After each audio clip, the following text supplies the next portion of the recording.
He is then proclaimed not any longer as a wise man or a student or a great teacher or something of that kind. The initiate of the mysteries had a strange and unique place which has never been filled since the decay or decline of that system. He was a being like God. The king of the country could not be seated in his presence without his permission. Every door was open to him. No man would dare to deny him anything that he asked, but for the strangeness of thought, of circumstance, he never asked for anything. He was strangely and completely aloof, and yet he was in this world but not of it. He labored, he served, he taught, he worked, and when the fullness of his years were done, he went to sleep in the earth like his brothers who had not been initiated. But he lived forever in a state of immortality, because within himself he knew that he could not die. He had returned to the gate of death and had come back again. He had passed through this complete internal release of the psychic nature of his own soul. And as such, he was a Mahatma, a great soul in the Indian language. And this great or illumined soul, as Julian tells us, then sings the great and glorious hymn to the Mother of Mysteries, because she is the custodian, the faithful guardian, the forever keeping of all that is true and beautiful and noble and good. She is the soul itself, the beloved of all nations, the desired of all peoples. Now, the temple being, as it was, a peculiar emblem of the soul, the rise of the mysteries were represented in 2 degrees or stages. Whereas the body of man carries within itself the sanctum sanctorum, or the secret part of the heart, so within the heart of man the temple of the mysteries is built. And within man's own psychic life certain things must happen before the temple which is everlasting can be built. Here we have much symbolism which can find easy parallel in the story of the tabernacle in the wilderness and the building of Solomon's temple. All these rites and ceremonies have the same meaning. But the house that is built without the sound of hammers or the voice of workmen, eternal in the heavens, is of course the everlasting house of the soul, the mysterious temple, the mysterious body of the great psychic mother, Sophia Asimov, the great mother of the Gnosis. So Sophia, or the Virgin of Wisdom, is the house that can never be profaned, the mystery whose veil cannot be lifted, but who waits forever for the return of her sons, like the patient Penelope weaves forever the mysterious fabric of destiny. All these things have something to tell us about the religious system of that time and what the secret of it was. We read frequently in various books of men trying to understand in this late time what was the power that maintained the mystery system for 4,000 years in the ancient world. What was it that caused the rich, the powerful, the great, the strong, the wise, the learned, and the simple, all to hold this system in the most extraordinary admiration? What was it that was so strangely and wonderfully powerful that during its flourishing and its flowering it produced the greatest minds and hearts and souls the world has ever known? It was in some way this mysterious power of actually releasing through its rituals a symbolic, mystical experience. The early church undoubtedly sensed this, because it created in its own form and in its own way the mystical Christian equivalent to the pagan rite, and that was the mystery of the Mass.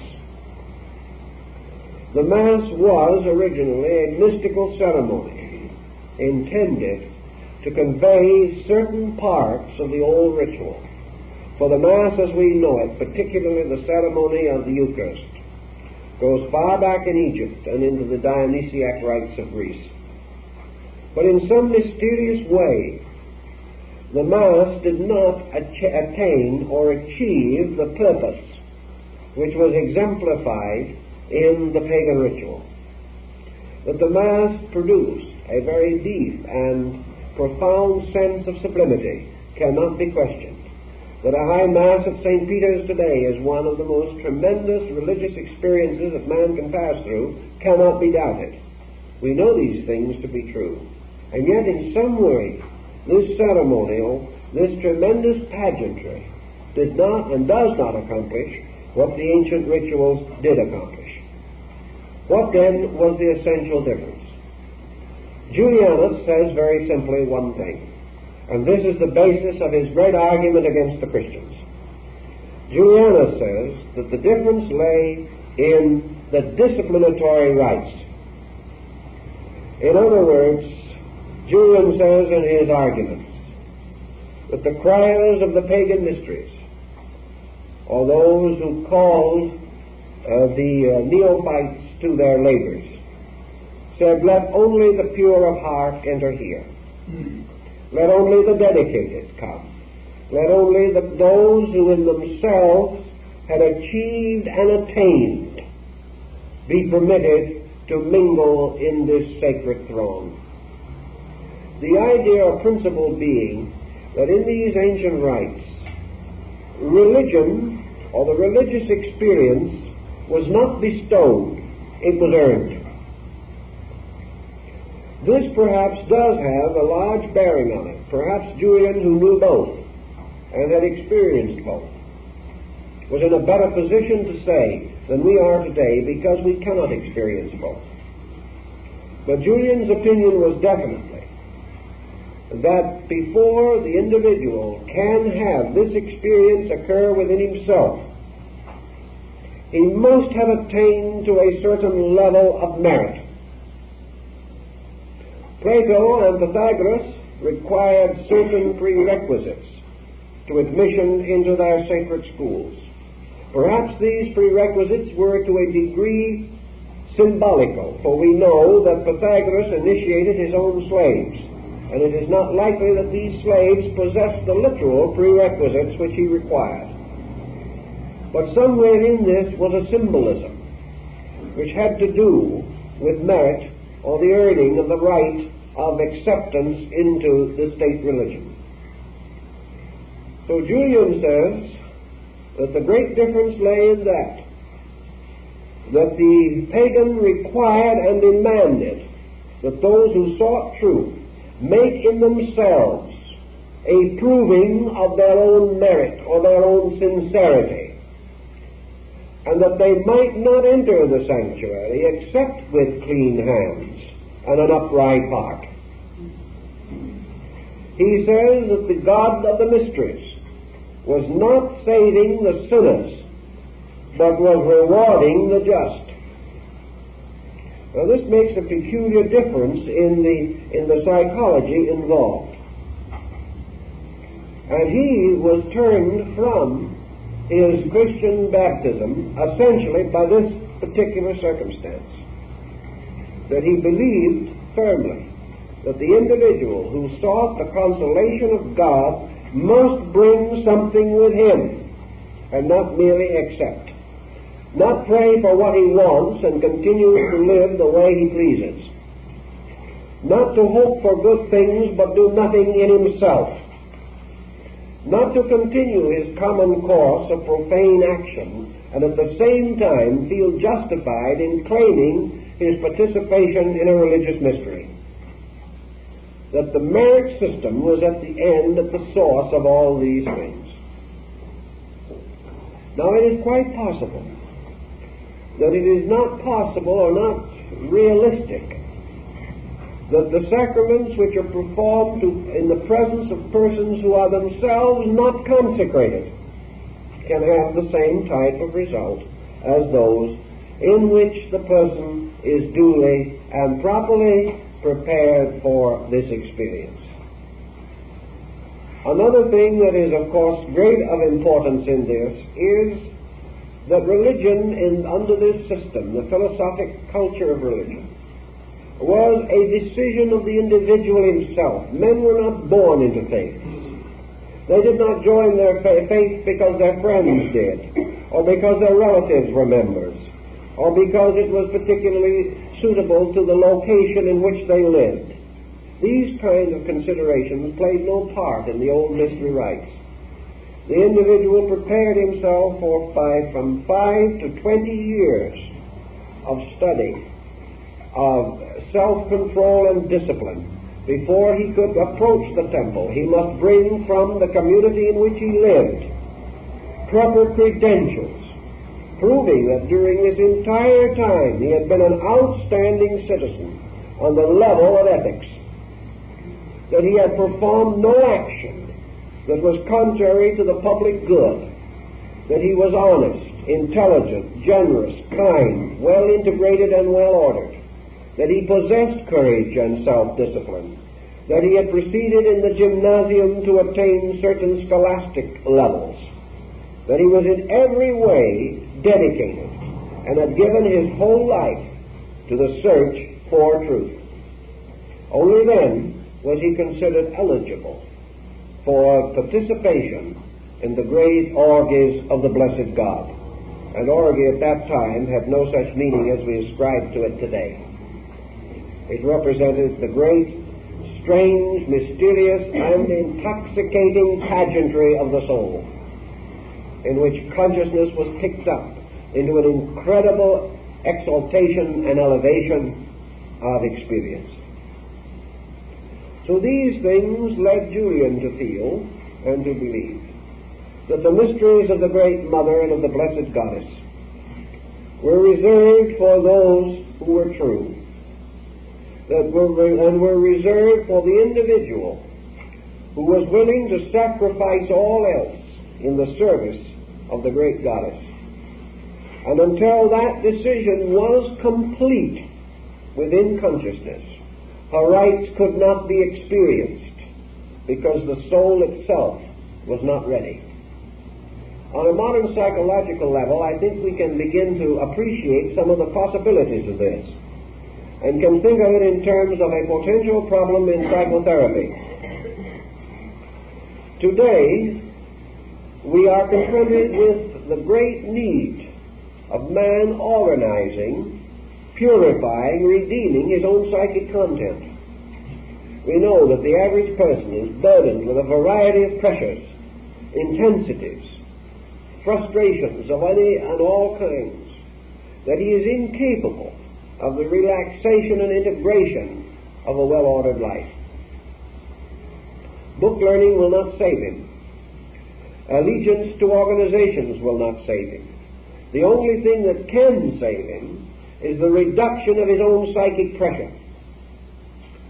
Now, in psychotherapy today, we attempt to exhaust these pressures by certain therapeutic techniques, releasing the individual from the delusion or illusion which is causing his condition. It is conceivable, however, that society can produce and should produce individuals who, by their own actions, have prevented a neurotic condition from taking hold of themselves, and or having had such a neurosis, have had victory over it by the conquest of the things that cause it. Today, on psychological levels, we are working mostly with effects, and by the time we get an individual cleared from one complex, he is ready to fall into another. Such is the pressure of our time. And such it will continue until his proclivity to become complicated, his natural instinct to be psychotic, is overcome or changed by some greater instinct taking hold of his own consciousness. The soul, burdened by the pressures of our own psychic delusions, is transformed into a chimera, a monster of strange and distorted appearance and form. And this monster, in turn, prevents the individual having the experience of his own psychic identity. the troubled soul cannot find its own heart, its own integration. For that reason, in modern times, we could contemplate very seriously the possibility of bringing the soul itself back to normalcy, back to integration, by the dedication of the faculties of our minds and the emotions of our hearts to the restoration of the integrity of our own soul. This was the discipline of the mysteries.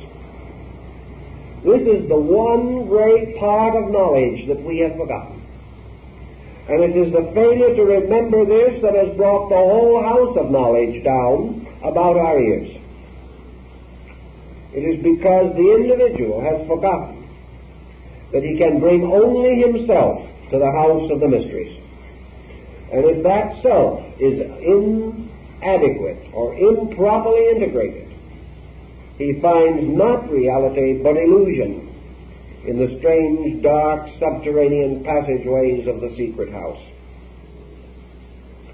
It is therefore the great problem in wisdom for man to realize that his own confusion creates error, that he can be no more true than he is integrated, that he can be no more wise than he is at peace within himself. Until these elements and factors are recognized, the great rites or the ceremonies are not for him. Perhaps in earlier days, when life was less pressureful, the psychotic needs of man were not as strenuous as they are today, nor the demands upon his psychic energies so great. But certainly today, we are in desperate need of the restoration of the great mystery system of education, the education that begins with the integration of self, the education that advances only as rapidly as the individual proves by his own integrated abilities that it is safe for him to proceed in the great adventure of learning. For if he proceeds unqualified, he will ultimately be faced with the riddle of the Sphinx and will perish along the road of his search. Julianus then tells us these things, and we can then say to ourselves, what manner of man was Julianus, by means of which, reaching the end of his life at 32, he had still achieved sufficient of this mysterious ability to have merited initiation in himself.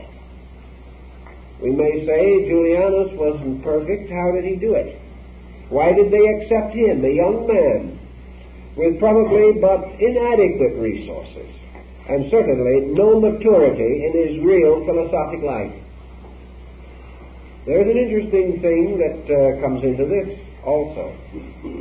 Julianus, like all accepted candidates in the mysteries, was finally chosen by oracle. In other words, the candidate's final acceptance depended upon some testimony coming from the gods themselves. In other words, he must be accepted. Many are called, but few are chosen. Men may be called out of the world by the instincts of their own natures, but they are chosen by the divine powers. So what was it that caused, or might have caused, the acceptance of Julianus? One of the old legends, and one of the stories about him, tells us that when he came into the presence of Maximus the Neoplatonist, while he was waiting for the initiation into the Mithraic ceremonies at Ephesus, this Neoplatonist embraced him with great love and said, "My son, you have come back. That which you have already done has come to life in you." And he explained to Julian that in his previous embodiment he had accepted the right, and therefore that he might receive it again. And because of this, it would be possible for him to restore the right in his own consciousness. If this was not true, he could not. But because he had already received the mysteries, then for that reason, for him, learning was a remembering of that which was already known. And Maximus further explained to Julian something that the boy himself knew, and which was, of course, perhaps the deciding factor, namely that from his own infancy, Julian had had this great, pressing desire within himself to know. He was born, as he tells us himself, seeking truth. Therefore, he could well believe, perhaps, that the soul in him, whether it was the soul of Alexander or some other spirit in space, that the soul in him had already known the road and was longing to find it again. That this, then, by initiation, was the reviving or restoring of that knowledge which the soul already possessed, but which had been obscured to it by its embodiment as a newborn babe. And because Maximus, the Neoplatonist, recognized in Julian the signs of one who had taken the oath, he was accepted and initiated. And from what transpired then and afterwards, it seems that Maximus very probably was right. Because certainly Julian, considering his age and his circumstances, almost immediately revealed a wisdom far beyond his years, or far out of harmony with the generation and the condition of the world in which he lived. Because Julian definitely belonged to the golden age of Greece. He belonged to centuries that had preceded him. He was a great geographical misfit, coming too late and dying too soon. So in this case, there was this peculiar circumstance involved in his acceptance into the right. And he and other Neoplatonists reminded their students that where this gift, this power, this strange and inevitable destiny to press on to truth is strong and clear and bright within the human soul, that soul is telling us that it has at some previous time passed through the gates of the house of the mother, that it has received in the past its sacred name, its ordination, and is now only seeking to remember that it may go on to learn more of the mystery. Now we know even in this time, and certainly in the many years of public work that I've gone through, I know that the world is divided into two very general groups of people. Those in whom there is this tremendous urge to know, this urge to release a spiritual destiny locked within themselves, an urge which in its proper and natural form is not an urge to achieve fame or greatness or wealth or authority, nor is it an urge to escape burdens or to shift responsibility or to advance one's own spiritual destiny. It is the simple urge to learn in order that we may give. And wherever this urge is tremendously strong, we cannot but wonder, as Julian wondered, whether it isn't the dim remembrance of the soul of a destiny to which it has already been called by the sacred rites, when it was dedicated to the service of the Great Mother, who is the servant of all. And then there are other souls in whom this hunger does not seem to be, who are happy and content to live their normal lives, who find no call, no pressure, no sublimity to disturb their mortal inclinations. These souls have not been moved. They have not been to the house. They have not tread upon the threshold of the goddess. They have not seen the great gods standing in the light before them. Julian felt this, believed it completely. And there is something about our own daily living after all this time that seems to intimate that perhaps he was right.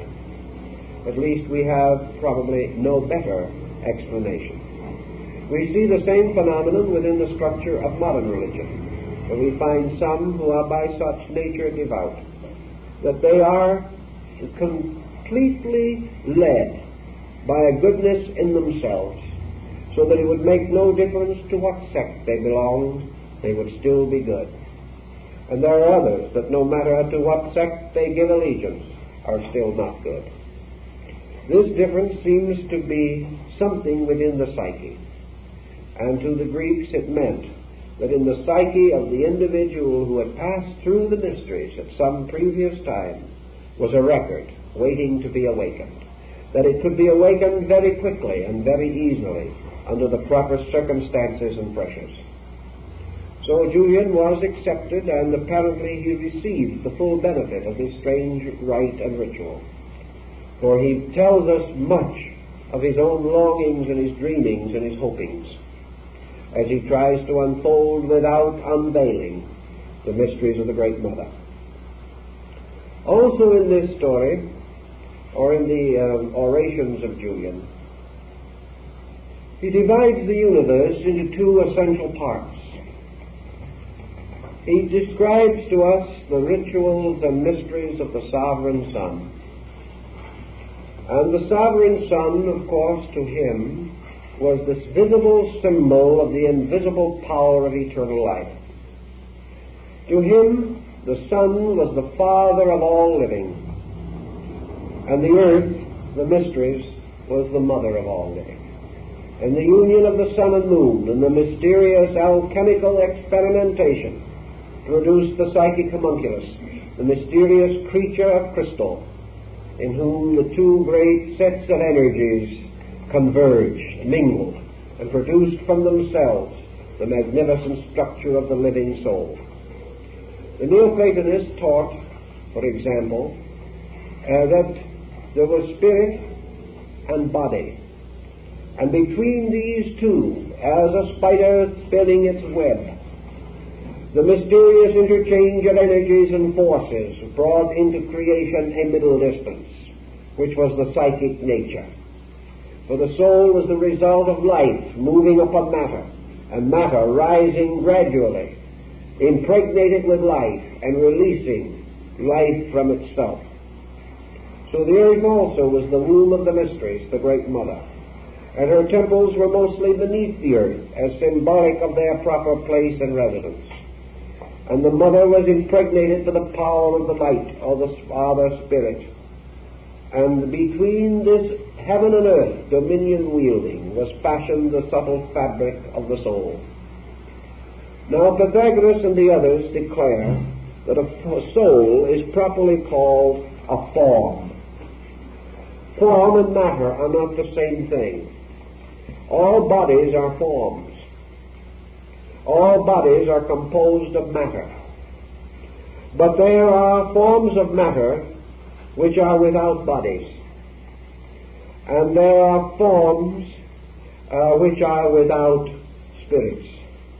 These mysterious things are described in the mysteries of Iamblichus on the Chaldeans and the Egyptians.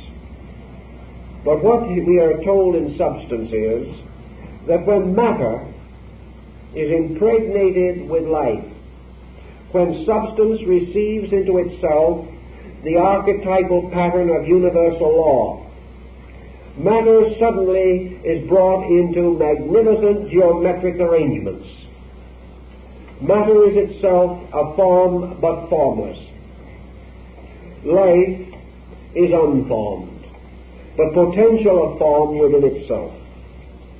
And just as matter and energy unite in the production of the snowflake, so the snowflake becomes a form, because a form is a compound of life and substance, of mind and matter, of consciousness and the elements.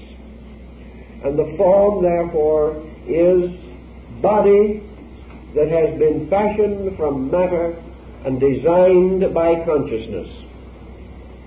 And the two, matter and consciousness, through their integration, produce the radiant spectre of the human soul. So form and the soul are the same things. For all souls are formal structures, and a form is an aggregation of substances around a pattern, a design, or a purpose. So the most minute creatures that we see, little crustacea and foraminifera and things of that nature, are forms like little snowflakes. Wherever life takes abode in matter, it begins to mold matter into form. and form is a symbolic description or exhibition of life's process. And the human soul is therefore the symbolic representation of the state of man's growth in relation to his spiritual cause and his material body. This in turn means that the soul, or the psychic part, responding more subtly and more immediately to consciousness than body does, is therefore more easily affected and more quickly inspired and more subtly influenced than body. And the purpose of the mysteries is to recognize that these institutions themselves were the physical symbols of the world soul. And because they were physical symbols, they were built in certain ways. And we can begin to understand why in the Dionysiac rites of Greece the orders of architecture were brought in, the 5 great orders and the polyglot orders that followed them. For these orders of architecture were required in the building of temples, because the temples were dedicated to various deities, that is, to various psychic complexes or patterns. And each temple had to be the complete and perfect representation in stone of the psychic archetype which belonged to that god or deity. Pythagoras, visiting in Egypt, said that he found in the temples there strange images of the gods, because all of the divine beings of the Egyptian hierarchy were represented by symmetrical geometric solids of various shapes and arrangements. In other words, that all the gods were reduced to geometric formulas. The geometric formula in turn is amplified or expanded into the temple, which must have its pillars either Doric or Ionian or Corinthian according to the deity who dwelt there. The structures of the temples themselves were based upon basic star patterns, as we learn from the Caesarano edition of Vitruvius. We know that every one of these tasks was appointed with the same care, assuming that man himself builds his outer body from the very texture and structure of his own psychic life, so building the temples of the gods. It was necessary that each temple should in every part and detail be true to the god which it represented, because it was his house. And unless, as we are learning from the Bible, unless we build a temple according to the law, that is the law of order and proportion, the living God will not dwell therein. For the God, the power, the dynamic, the psychic reality of the archetype can only be captured when the structure which is to house it is identical with it. In the same way, man is only able to capture the archetype of the great mystery drama if his own psychic organism is identical with it. This strange rapport was of 2 directions or 2 kinds. Man could not be sure and could not know that his own psychic nature was identical with that of the gods. But through the oracles and the sacred and ancient institutions, the initiated priests were convinced that they, in the production of their rites and their temples, in the ordination and arrangement of all parts of their sacred orders and priesthoods, that they were fulfilling and dramatizing, revealing, expressing, symbolically setting forth the great primary psychic archetype, and therefore that the mysteries were a geometrical equivalent of the soul, and that just as surely as the mysteries themselves were the shadowed and formament of the soul of God, so they beckoned, called, or opened to the further shadowed extension of this principle, the soul of man. So we understand the meaning of the term that the neophyte or the initiate entering the sacred house is described as going home. He is going back to the similitude of himself. He is going back to his own birth. He is going back to the place where he came from.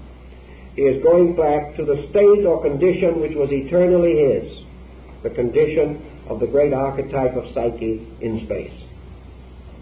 Thus he returns to the ancient house, He comes back again to the womb. He is returned to his own childhood. He is truly returned to his own infancy. He must come forth again by a new birth. A new birth in conformity with the archetype and with complete receptivity to the impression of the signatura rerum, the great seal or imprint of the archetypal purpose. The initiate, therefore, is supposed to and believed to carry within himself, from the time of the mysteries, the living archetype of the connection between his own psychic life and the psychic life of the universe. There was no longer any arrangement or disarrangement between these two. They had come together. And because his soul was like the world's soul, it could never be separated from it, because things which are alike can never be separate in time and space. The gradual education or edification of the initiate through the continuation of his studies then became of one purpose only, namely that he would increase in skill and power and means for the expression of that which was his own internal. From that time on, he was instinctively and inevitably master of arts and sciences, because all these things are merely specializations of his own psyche. And as surely as art and music and literature and the dance and poetry and sculpturing and painting and all these things manifest man's instinct to express beauty, so when the psyche is itself ordered in all matters, this beauty is immediately and eternally available, and it only remains for the initiate to experience and discover the ways in which it can be revealed. This is, in substance, the experience of the blessed theurgy described by Plotinus. It is this experience of the one returning to the one, the alone journeying to the alone. That which is like finding likeness, and the soul imprisoned in man, freed and restored to the soul of the world, of which it is a proper fragment and an inevitable part. Thus the soul of the world, the mysteries, and the soul of man meet in the strange rites and rituals of the Mother of the Gods. And the soul in man finds its kinship, discovers its identity, realizes that it has long been in exile, and that it has found its way to reality. Then from there on, and for all eternity, according to the rites, this ritual can be revived, and the child coming into the world is born with the subjective realization of its own destiny, and somehow, strangely, gently, tenderly, wonderfully bound to the soul of the world. And from these who are thus bound and thus ordered and thus ordained come the teachers and leaders of the race. Now this is in substance the Julian position, and we can add to it in certain methods and ways. But it not only tells us to a large measure the story of Julian, but it perhaps helps us to summarize the entire concept of Neoplatonism. For this is a discipline by which the individual causes that which is the same to return to that with which it is the same. And that all of these disciplines, like those of the Indian schools, are disciplines of union. Union through the experience of similitude and then the experience of identity. When man's own inner soul is identical in quality and substance with the world soul, they meet, flow together, and become one, and can never again be separated. Part of this mystery is explained in the initiation rite. For in this ritual, the initiate has, at least temporarily, this terrific experience. Later, perhaps it fades somewhat from his mind, because his compound nature is not capable of preserving continuously so exalted a state of spiritual intensity. But even though the experience may not then be forever available or immediately accessible to him, still the memory of the experience then becomes the most blessed of all memories.